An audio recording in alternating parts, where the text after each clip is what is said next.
Halo, Assalamualaikum, selamat pagi semua. Jumpa lagi bersama News Channel Mageti.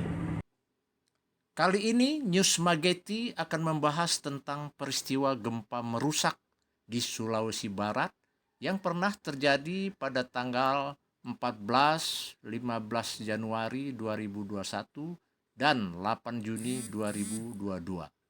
Gempa tersebut mempunyai intensitas yang cukup besar dengan magnitudo antara 5,9 sampai 6,2.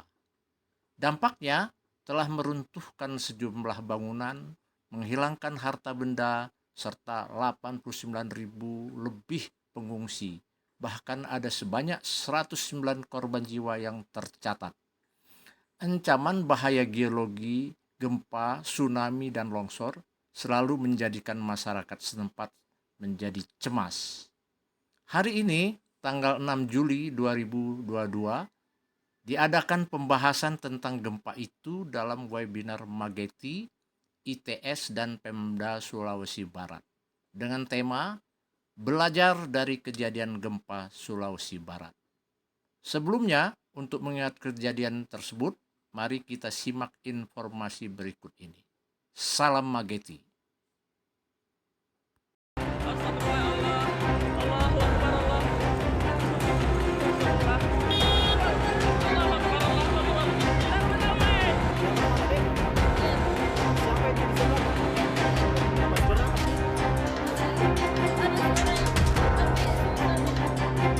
Bersama saya Friska Clarissa. Saudara, hari ini 2 kali gempa besar mengguncang Majene, Sulawesi Barat. Seperti yang Anda lihat di gambar ini adalah saat detik-detik gempa mengguncang Majene. Yang Anda saksikan ini adalah detik-detik saat warga di Majene, Sulawesi Barat mengungsi ke dataran tinggi. Mereka panik saat gempa pertama yang bermagnitudo 5,9 mengguncang Majene, Sulawesi Barat sekitar pukul 13:35 waktu Indonesia Barat. Warga juga sempat semakin panik karena gempa memicu longsor di sejumlah titik. Warga akhirnya memilih mengungsi di dataran tinggi dan BMKG Majene pun mencatat bahwa titik gempa terjadi di 4 km sebelah barat Laut Majene dengan kedalaman 10 km. Kami saat ini masih terhubung dengan Musri Mawaleda, Ketua Ikatan Ahli Geologi Indonesia Pemda Sulawesi Sulselbar. Ya, Pak Musri, boleh tolong dijelaskan, tadi BMKG menyatakan bahwa agar masyarakat sebaiknya menghindari daerah gunung dan pantai. Dalam kondisi seperti ini, apa yang masyarakat bisa lakukan dan mengapa kondisi itu bisa dibaca? Kenapa diminta untuk tidak terlalu menghindari daerah-daerah ketinggian? Tadi sudah di intro berita tadi saya dengar bahwa memang itu akan memicu terjadinya longsor. Nah, longsor ini tentu saja rawan di daerah-daerah tebing tentunya atau daerah ketinggian. Karena daerah-daerah gempa ini pada umumnya juga tanah atau batuan-batuan itu tidak stabil. Oleh karena itu, jangan sampai masyarakat berbondong-bondong lari ke ketinggian, tetapi yang justru yang terjadi malah bencana geologi lainnya seperti gerakan tanah atau longsor. Ini juga kita harus waspadai.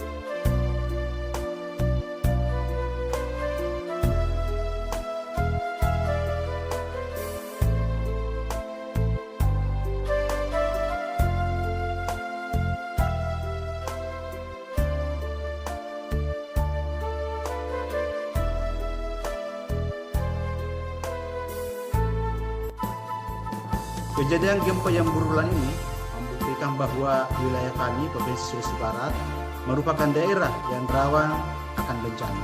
Oleh karena itu, kami merasa sangat perlu mencari informasi yang akurat sebagai dasar dalam merencana, menata, dan membangun untuk menata masa depan. Kami sangat bersyukur dan berterima kasih kepada semua pihak yang telah berperan dalam melaksanakan kegiatan webinar kali ini. Hadirin Bapak Ibu yang kami hormati, mengakhiri sambutan ini, kami berharap dengan adanya kegiatan webinar ini dapat menambah ilmu, pengetahuan, dan informasi bagi kami, bagi seluruh masyarakat Sulawesi Barat yang biasa menjadi referensi dan acuan untuk solusi kami dalam menentukan arah kebijakan dalam pembangunan Provinsi Sulawesi Barat ke depan.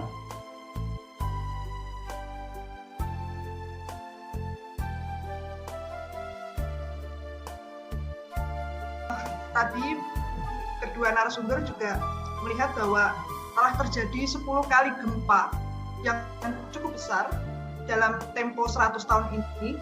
Jadi yang tercatat adalah tahun 1928, di mana disertai dengan tsunami, 1967 disertai juga dengan tsunami, 1969 juga disertai dengan tsunami, kemudian berikutnya adalah 1972, 1984,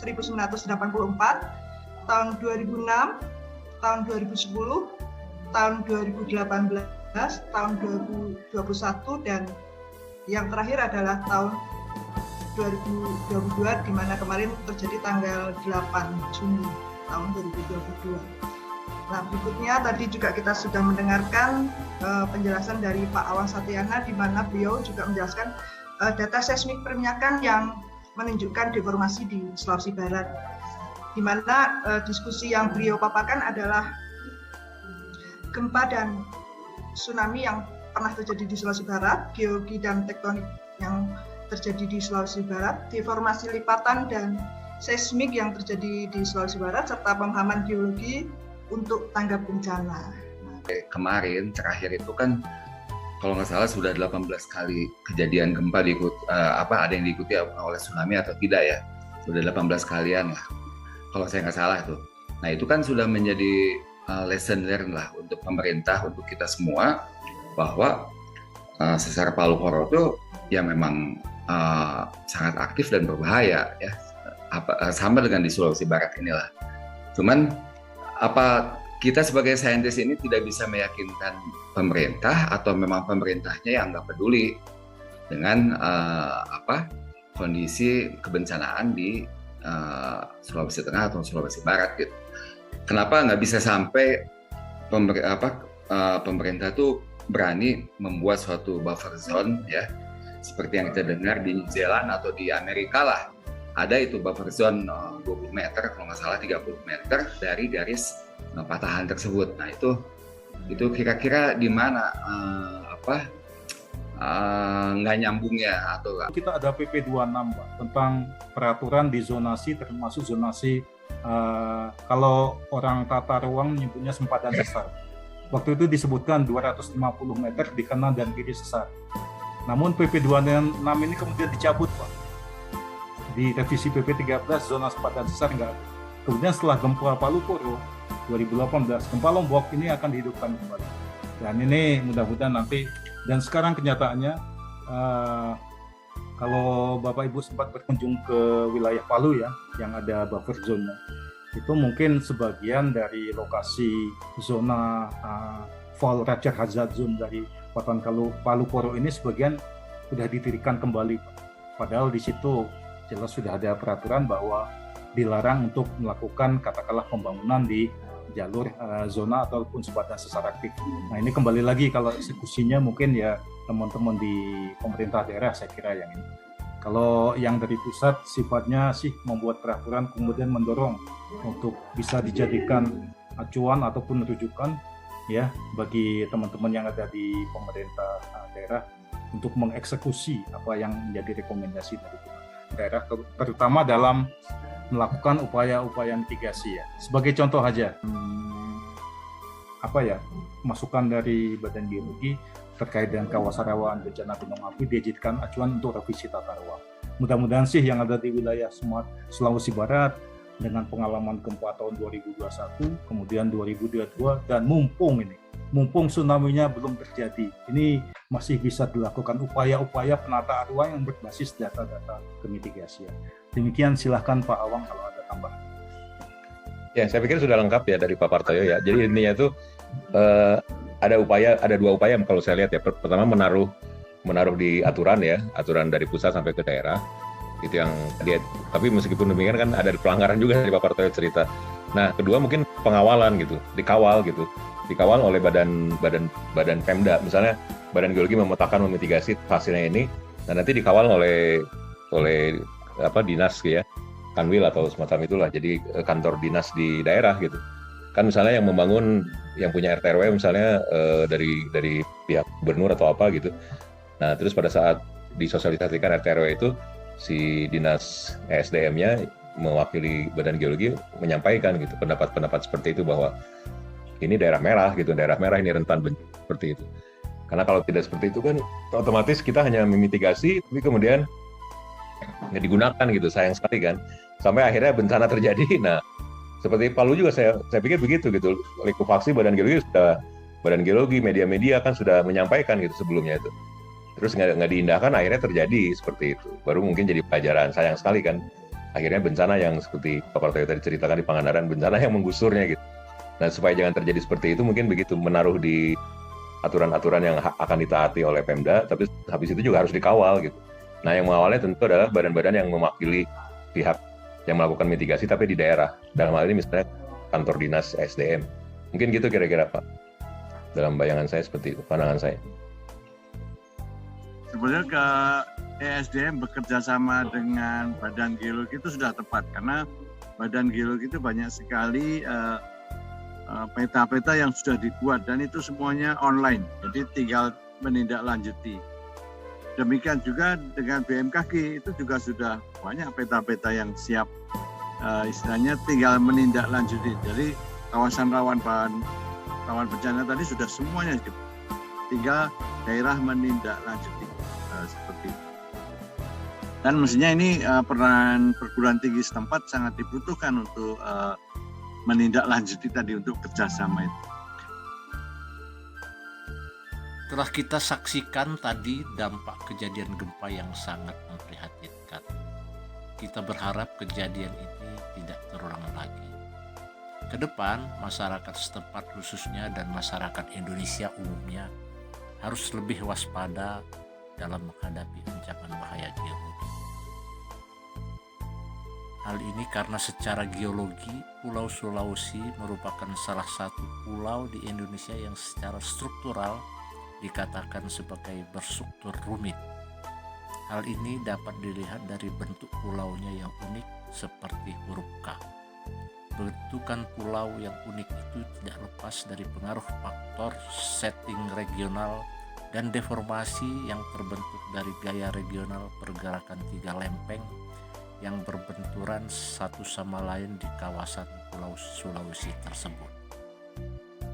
Daerah Mamuju dan Majene merupakan bagian dari Sulawesi di daerah bagian barat yang turut terlibat dalam tektonik geologi regional sehingga mempunyai sumber daya geologi yang sangat potensial, di samping adanya potensi bahaya geologi yang selalu mengancam. Salah satunya potensi berupa gempa merusak dengan ancaman ikutannya berupa tsunami, longsoran tanah atau batuan. Kondisi ini sudah tentu harus diwaspadai masyarakat setempat, khususnya yang mau tidak mau harus hidup dalam lingkung ancaman bahaya geologi. Kearifan lokal perlu diturunkan kepada generasi muda dan pengetahuan tentang geologi tata lingkungan serta mitigasi bencana perlu ditingkatkan.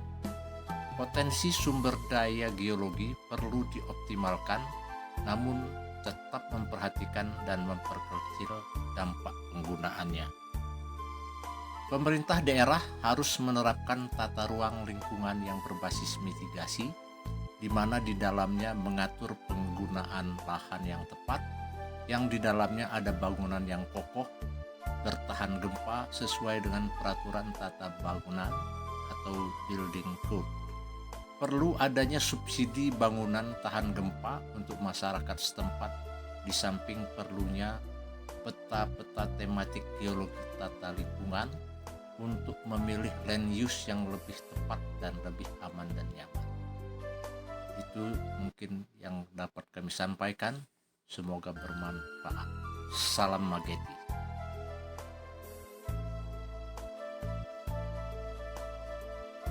Baik, mungkin demikian dari kami dari Mageti dan ITS. Mungkin dari Geofisika ITS ada sesuatu yang dibagikan? Ada Pak, sertifikat. Sertifikat silakan. Terima kasih sekali kepada semuanya yang telah berpartisipasi pada acara sore ini. Pak Amir, kemudian Pak Partoyo, kemudian Pak Awang, dan spesial kepada Bu Retno yang telah bersedia menjadi moderator. Sama-sama Pak. Ya. Pak. Wah, Amin. jelas. Terima kasih sekali semuanya. Mungkin saya Pak Indra ada sesuatu? Terima kasih teman-teman semua peserta yang bisa hadir pada hari ini. Kami sebagai penyelenggara mohon maaf atas segala kekurangan. Mudah-mudahan ini akan bermanfaat buat kita semua untuk belajar lebih baik lagi kepada masalah lingkungan kita. Baik, kita tutup sekian. Terima kasih semuanya. Assalamualaikum warahmatullahi wabarakatuh. Sampai ketemu di webinar yang akan datang. Ya. Waalaikumsalam warahmatullahi Terima kasih sekali Pak Partoyo, terima kasih sekali Bu Retno, Terima kasih. terima Ya, kasih terima sekali kasih Pak Pak Awang. Amin, kawan-kawan semua. Terima kasih Pak Partoyo, terima Terima kasih. kasih semuanya. Waalaikumsalam warahmatullahi wabarakatuh. Terima kasih. Pak Kadis, Pak Awang, Pak Amin. Oh, Pak, makasih Pak. Kepada semua narasumber, terima kasih. Silakan Nurina Pada host. ditutup. Oke, Bapak. Ini saya di jauh. Halo, ada suara nggak? Terima kasih Pak Indra, terima kasih. Ada Pak Indra, Pak Indra, Terima oke kasih. Pak Indra silakan. Pak Awang, ya, Pak Bu Retno, Terima kasih Pak Pak Partoyo, Partoyo, Pak Kepala Pak Dinas. Awang, terima kasih. Terima kasih. Terima kasih Pak. Semoga kita bisa Kadis, terima kasih. berdiskusi di lain waktu lagi. Ya, terima kasih Pak Amin, Awang, terima Pak kasih, Amin, Pak Pak Amin. Kadis, Ini ya, Bu Retno. Terima kasih salam semuanya. sehat semuanya. Ya, terima kasih Pak Partoyo, sama semua, terima kasih Indra, Amin. Ya. Pak Arnan Pak Mamujud, Awang, terima terima kasih. kasih Pak Arnan. Terima kasih Pak Partoyo, sehat selalu. Ya, amin. Oke, Nurina silakan. Itu. Oke, Pak Amin, Salam. mohon izin saya meeting ya Pak. Terima kasih. Ya. Terima kasih. Ya. Yuk, Pak.